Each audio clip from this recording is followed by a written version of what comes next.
Good morning. My name is Superintendent David Hall, and I am the officer in charge of the Alberta RCMP Serious Crimes Branch.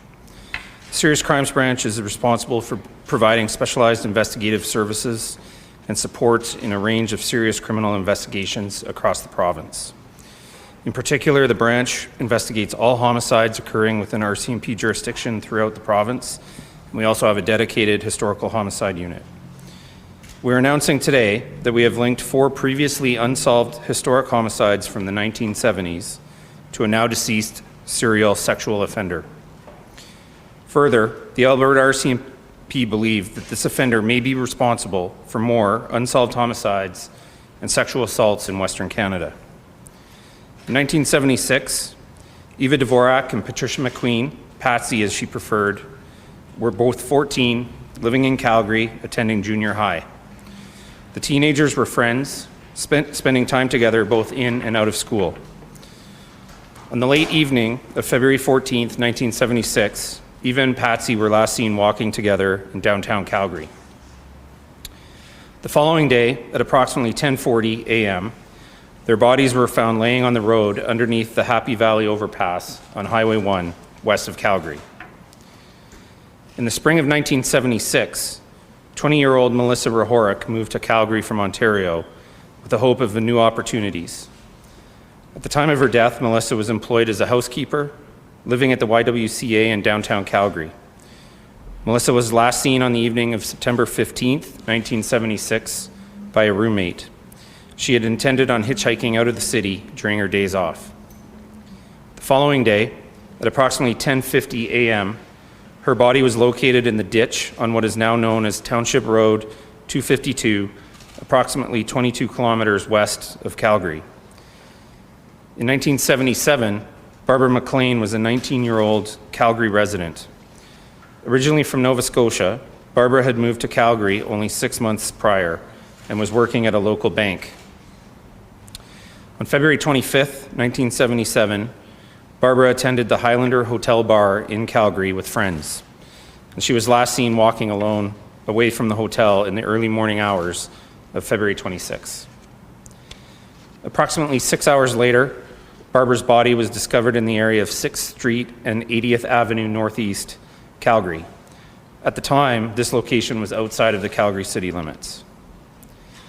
Autopsies were conducted on all 4 victims, and initially the medical examiner was unable to determine the cause of death for Eva Dvorak and Patsy McQueen. Consequently, their deaths were not ruled as homicides, but were investigated as suspicious deaths, though to be clear, these investigations were never closed. Both Melissa Rahorik and Barbara McLean's cause of death was attributed to strangulation. Both of these deaths were investigated as homicides, and their files were never closed. Exhibits seized from all 4 victims were submitted to the RCMP's National Forensic Laboratory Services for testing. Although seminal fluid was discovered at all 3 crime scenes on all 4 victims, technology at the time did not exist to develop a profile of DNA. From the onset, similarities between Melissa Rahorik and Barbara McLean's deaths led investigators to believe that the same person was responsible for both homicides. For nearly 50 years, the Alberta RCMP exhausted all investigational means in an attempt to identify the person responsible for these tragic deaths. The files were continually reassessed, with investigators following all leads that they could. The initial investigations lasted into the 1980s, and in the 1990s, no less than 4 task forces were created to re-examine evidence, tips from the public, and any lead not previously followed. In the 2000s, advancements in technology were applied. In total, for all investigations, nearly 800 tips were received and investigated, and in the hopes of identifying a suspect, approximately 500 statements or inquiries were completed with members of the public. 853 suspects or persons of interest were identified, where investigators used varying police techniques available at the time to either include or exclude them from the investigation. 1,490 vehicles were identified and investigated with the hope of identifying the one belonging to the actual suspect. And no less than 70 RCMP officers were directly involved as field investigators over the years. In 2003, with the advancement of enhanced DNA analysis, police were finally able to confirm through a DNA match that the same suspect was in fact linked to both Melissa Rehoric and Barbara McLean's murders. At the time, the suspect's DNA was compared against the National DNA Databank without a match. The profile was uploaded into the databank and went without a hit for over 20 years. When the tool known as investigative genetic genealogy became available, the Alberta RCMP were hopeful they could identify the unknown DNA contributor linked to Melissa and Barbara's murders. And in 2021, the RCMP and Calgary Police Service formed a true partnership to use investigative genetic genealogy to successfully identify the suspect. RCMP investigators re-examined the exhibits that they had seized over 45 years ago, and they worked with the RCMP's National Forensic Laboratory Services and a private DNA company, Parabon Nanolabs, to develop a DNA profile that was, in turn, uploaded to the public domain DNA services, which allows for information sharing with law enforcement within their terms of service. Genealogists from Convergence Investigative Genetic Genealogy, contracted by the Calgary Police Service, were able to start building a family tree based on the DNA profile, while detectives from the Calgary Police Service Homicide Cold Case Unit were professionally tenacious in completing target testing to drive the genealogy portion to a conclusion. This is in and of itself an extensive process. When target testing was complete, Convergence IGG was able to provide a suspect hypothesis. For the first time, investigators finally had the name of a viable suspect, one that had never surfaced in the investigation before. However, the hypothesis still needed to be confirmed. Analytical queries confirmed the suspect's connection to Canada and that he had a criminal record of committing violent acts upon women. During this same time, crime scene evidence was resubmitted to the RCMP Forensic Lab from the Dvorak and McQueen investigation. The same unknown male DNA profile was identified on both victims, and it was confirmed that this DNA profile also matched the male DNA located in the Melissa and Barbara's murders. In light of this new information, the RCMP believes that the same male offender was responsible for the deaths of all 4 victims, and that Eva and Patsy had in fact been murdered. The RCMP, using the information provided through the genetic genealogy process, began a cross-border investigation into a United States citizen, Gary Allen Serreri, born in 1942. It was quickly learned that Serreri died of natural causes in an Idaho state prison in 2011 while serving a life sentence for sexual assault. With assistance from Interpol and the Idaho State Police Forensic Services, Serreri's DNA was confirmed as a match to the unknown male DNA profile present on all 4 of our young victims. Due to forensic evidence, witness statements, and similar fact evidence, the Alberta RCMP believe that Gary Allen Serreri is responsible for the murders of Patsy McQueen, Eva Dvorak, Melissa Rehoric, and Barbara McLean. Were Serreri alive today, he would be 81 years old and would be charged with the following offenses: 2 counts of non-capital murder on Eva Dvorak and Patricia McQueen, and 1 count of first-degree murder on Melissa Rehoric, and 1 count on Barbara McLean. These different charges reflect changes to the criminal code in the 1970s. For nearly 50 years, investigators did not give up in their pursuit to identify the man responsible for these murders. Identifying the offender does not bring back Eva, Patsy, Melissa, or Barbara.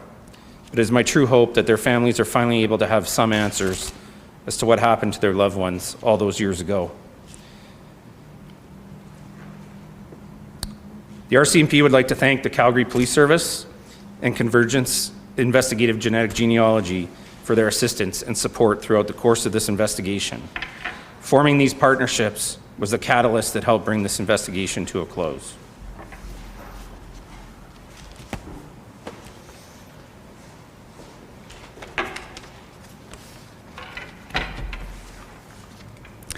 Good morning. My name is Inspector Brianne Brown. I am the Provincial Operations Support Officer for the Alberta RCMP Serious Crimes Branch, and can speak briefly about how we have learned about Gary Allen Serreri.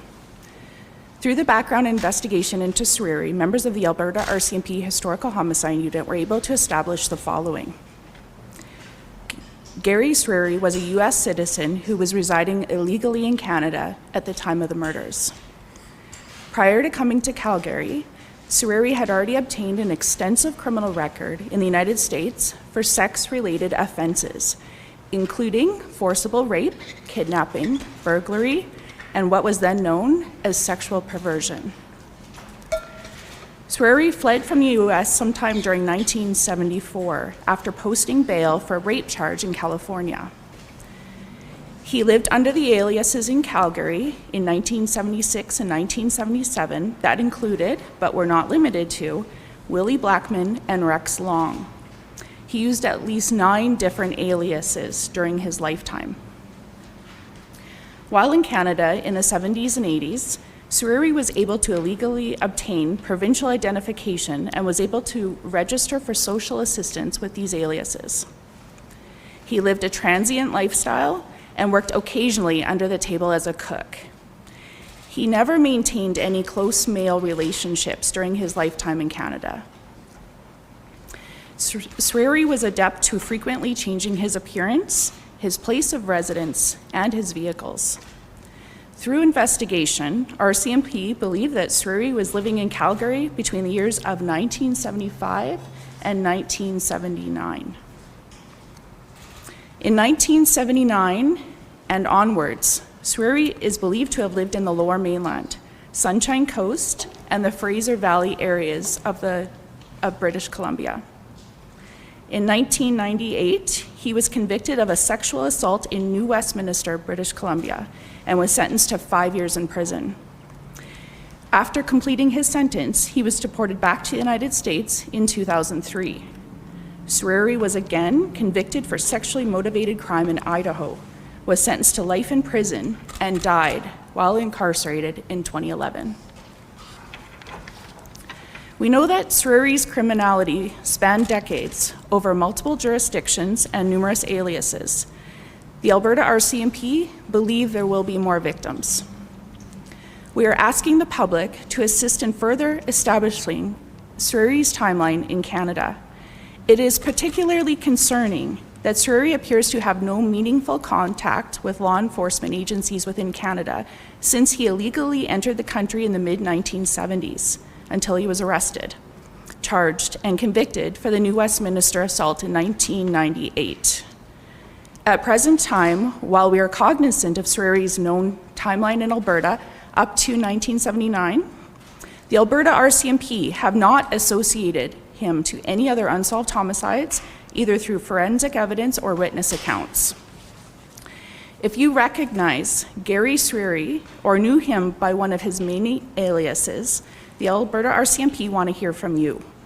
Photographs of Sweary, his varied appearances, aliases, and vehicles will be made available to the public.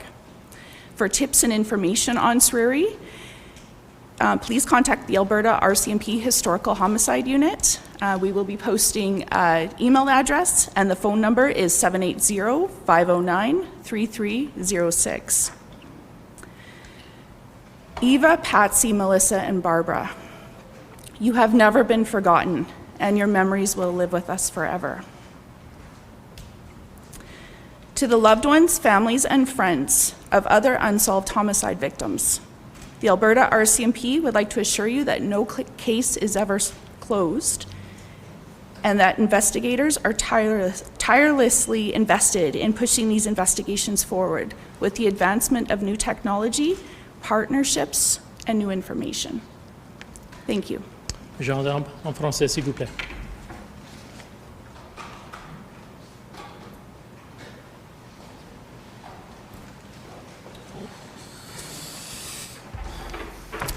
I'd just like to say a final thank you to absolutely everyone involved in pushing to advance these investigations between 1976 and 2024. Some of our investigators have passed, some have retired, and some remain on active duty. We've been in contact with each of the victims' families over the years as new information is developed, and each family extends a sincere personal thank you for your dedication and efforts. The entirety of their letters of appreciation will be made available as well. In particular, I would like to acknowledge the dedication of the members of the Alberta RCMP Historical Homicide Unit. The tenacity needed to bring conclusion to files which have remained unsolved for decades cannot be understated. Had it not been for their professionalism and commitment, these exhibits would never have been reanalyzed, the offender's name never known, nor the investigation completed. No investigation, no matter how successful, can undo the harm caused by crimes of this nature.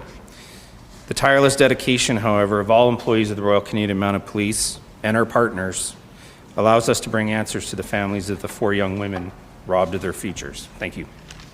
Thank you, Superintendent.